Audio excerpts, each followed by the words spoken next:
Perkenalkan, nama saya Nancy Marten Panggua, NPM 1940 10 10 10, Prodi Aquacultur A1. Pengertian dasar mikrobiologi. Mikrobiologi adalah ilmu yang mempelajari tentang jasad renik atau mikrobia. Mikrobia berasal dari kata mikro yang berarti sangat kecil dan bio yang artinya hidup. Dengan demikian, mikrobia adalah jasad hidup yang sangat kecil dan tidak dapat dilihat tanpa mikroskop. Mikrobia merupakan jasad uniseluler dengan sifatnya yang berbeda dari tumbuhan maupun hewan.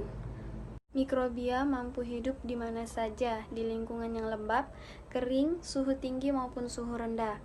Sel mikrobia mampu melakukan proses untuk kelangsungan hidupnya tanpa tergantung pada sel-sel yang lain. Sel mikrobia dapat memproduksi tenaga maupun berkembang biak tanpa tergantung sel lain. Mikrobia memiliki 4 karakteristik yang penting, diantaranya yang pertama, menyerap makanan sendiri atau nutrisi. Sel mikrobia mengambil senyawa kimia dari lingkungan dan selanjutnya dikonversi menjadi senyawa kimia lain dan tenaga. Yang kedua, replikasi. Sel mikrobia mampu melakukan sintesis dan beberapa hasil sintetisnya dilakukan untuk pertumbuhan dan membentuk dua selanakan yang identik dengan induknya. Yang ketiga, mengalami diferensiasi. Sel mikrobia dapat berubah bentuk dan fungsi yang disebut dengan diferensiasi. Diferensiasi tersebut dapat dilihat dari substansi atau struktur yang semula tidak ada kemudian terbentuk.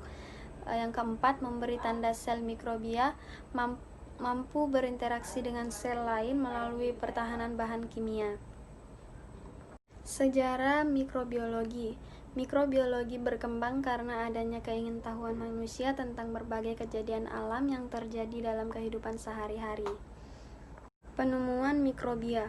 Beberapa tokoh yang berperan dalam penemuan mikrobia, diantaranya Robert Hooke 1635 sampai 1703. Robert Hooke adalah seorang peneliti dari Inggris yang pertama kali menemukan mikroskop. Yang kedua, Anthony van Leeuwenhoek dari tahun 1632 sampai 1723. Anthony van Leeuwenhoek adalah seorang penguji rasa anggur dari Belanda yang juga bekerja di pabrik tirai dari linen. Yang ketiga, Paul Ehrlich dan Christian Gram. Pengamatan mikrobia secara mikroskopik selanjutnya diikuti dengan berkembangnya teknik pewarnaan metilen biru yang diperkenalkan oleh Paul 1881. Peran mikrobia berkaitan dengan penyakit. Mikrobia memiliki peran dalam penyebaran penyakit. Louis Pasteur telah mengembangkan vaksinasi rabies, penyakit kulit, dan antraks dengan menggunakan mikrobia penyebab non-virulen.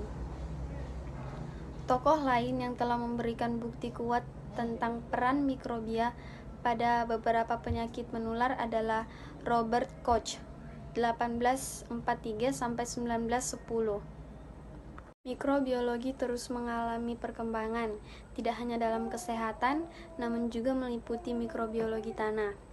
Sergei Winogradsky 1856 sampai 1953 dan Martinus Beijerinck 1851 sampai 1931 telah mengembangkan mikrobiologi tanah, khususnya tentang ekologi mikrobia. Mereka mengembangkan medium untuk menumbuhkan mikrobia yang dapat menggunakan CO2 dan amonium menjadi senyawa karbon dan tenaga. Sel mikroba dan strukturnya. Yang pertama, pengertian mikroba. Mikroba adalah jasad hidup yang ukurannya kecil. Jasad renik sering disebut sebagai mikroba bukan hanya karena ukurannya yang kecil, sehingga sukar dilihat dengan mata biasa, tetapi juga pengaturan kehidupannya yang lebih sederhana dibandingkan dengan jasad tingkat tinggi. Mata biasa tidak dapat melihat jasad yang ukurannya kurang dari 0,1 mm. Ukuran mikroba biasanya dinyatakan dalam mikron. 1 mikron adalah 0,001 mm. Sel mikroba umumnya hanya dapat dilihat dengan alat pembesar atau mikroskop. Yang kedua, penggolongan mikroba di antara jasad hidup. Secara klasik, jasad hidup digolongkan menjadi dunia tumbuhan atau plantae dan dunia binatang atau animalia. Jasad hidup yang ukurannya besar dengan mudah dapat digolongkan ke dalam plantae atau animalia. Tetapi mikroba yang ukurannya sangat kecil ini sulit untuk digolongkan ke dalam plantae atau animalia. Selain karena ukurannya, sulitnya penggolongan ini juga disebabkan adanya mikroba yang mempunyai sifat antara plantae dan animalia. Whitaker membagi jasad hidup menjadi 3 tingkat perkembangan, yaitu yang pertama, jasad eukariotik, multiseluler, dan multinukleat, yaitu divisio fungi, divisio plantae, dan divisio animalia, dan eubakteria atau anonim.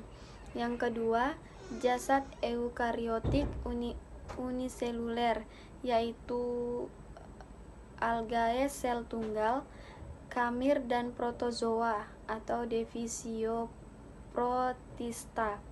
Yang ketiga, jasad prokariotik, yaitu bakteri dan gangguan biru atau divisio monera. Ciri-ciri umum mikroba. Sel mikroba yang ukurannya sangat kecil ini merupakan satuan struktur biologi. Banyak mikroba yang terdiri dari satu sel saja atau uniseluler, sehingga semua tugas kehidupannya dibebankan pada sel itu. Mikroba ada yang mempunyai banyak sel atau multiseluler. Pada jasad multiseluler umumnya sudah terdapat pembagian tugas di antara sel atau kelompok selnya, walaupun organisasi selnya belum sempurna. Morfologi mikroba. Bentuk umum mikroba terdiri dari satu sel atau uniseluler, seperti umum didapatkan pada bakteri, ragi, dan mikroalgae. Dapat pula berbentuk filamen atau serat, yaitu rangkaian sel dengan jumlah lebih dari 2, berbentuk rantai seperti fungi dan mikroalgae. Filamen ini ada yang filamen semu jika hubungan antara sel tidak ada, seperti fungi dan ragi, dan filamen benar jika antara satu sel dengan lainnya terdapat hubungan yang jelas, baik secara morfologis maupun fisiologis. Bentuk ini umum didapatkan pada fungi dan mikroalgae. Bentuk lain adalah koloni, yaitu gabungan 2 sel atau lebih di dalam satu ruang, seperti yang didapatkan pada mikroalgae, dan bentuk jaringan semu, yaitu susunan serat membentuk jaringan, tetapi tidak seperti pada jaringan pada makhluk hidup tingkat tinggi, seperti pada jamur. Struktur sel mikroba. Sel mikroba sebagai contoh umumnya adalah sel bakteri. Struktur tubuh bakteri terdiri dari selaput luar, sitoplasma, dan materi inti atau DNA. Peran mikroba. Secara umum, mikroba berperan sebagai jasad produsen, menghasilkan bahan organik dari bahan anorganik dengan energi sinar matahari. Mikroba yang berperan sebagai produsen adalah algae dan bakteri fotosintetik. Yang kedua, jasad konsumen, menggunakan bahan organik yang dihasilkan oleh produsen, contohnya protozoa. Yang ketiga, jasad redusen, menguraikan bahan organik dan sisa-sisa jasad hidup yang mati menjadi unsur-unsur kimia atau mineralisasi bahan organik, sehingga di alam terjadi siklus unsur-unsur kimia, contohnya bakteri dan jamur atau fungi. Bakteriologi. Bakteriologi merupakan tanggapan bakteri terhadap perubahan pada lingkungan hidupnya. Bakteriologi dapat dikatakan juga sebagai biologi bakteri, ilmu yang mempelajari kehidupan dan klasifikasi bakteri, struktur anatomi sel bakteri, cara kerja sel bakteri, interaksi antar sel bakteri. Bentuk-bentuk bakteri ada 3 macam bentuk sebagai berikut. Yang pertama, bentuk batang atau basil. Yang kedua, bentuk bulat atau kokus. Yang ketiga, bentuk spiral. Klasifikasi mikroba. Klasifikasi praktek taksonomi yaitu proses penataan organisme ke dalam suatu kelompok atau takson berdasarkan hubungan kemiripan atau similaritas atau hubungan kekerabatan atau evolusioner. Identifikasi proses dan hasil penentuan apakah suatu organisasi yang belum dikenal merupakan anggota kelompok yang sudah diketahui sebelum atau bukan. Tata nama, cara pemberian nama ilmiah makhluk hidup menurut kode tata nama. Keanekaragaman mikroba. Yang pertama, keanekaragaman genetik, keanekaragaman spesies, dan keanekaragaman ekosistem. Demikian sedikit materi yang bisa saya sampaikan. Jika ada salah kata mohon dimaafkan. Sekian dan terima kasih. Selamat siang. Assalamualaikum warahmatullahi wabarakatuh.